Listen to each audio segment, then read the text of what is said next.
Ja, wir gehen. Hi, ich bin Lukas. Wir gehen heute nochmal auf den Masai Market. Dann später gehen wir wieder nach Hause, nachdem wir dort auch noch was gegessen haben. Und am Abend packen wir dann noch, weil das ist unser letzter Tag eigentlich in Kenia. Und dann gehen wir noch zur Geburtstagsfeier von Ernest, dem, der das alles hier organisiert. Was kannst du? Fahne! Wow, er Mach mal eine Fahne! Einhändig. Wow! Was Wunderstück! Wow! Einhändig, komm. Wow!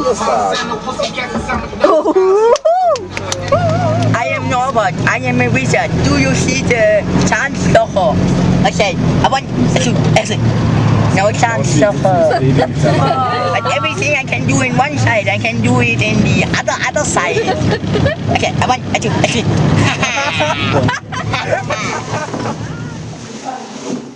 Der steckt auch, habe ich jetzt Bock. Boah, ich kann das auch mal. Ich bin 5 Stunden. Dann so wie von einem, der 10 Brillen aufhat, da ganz viele Brillen überall.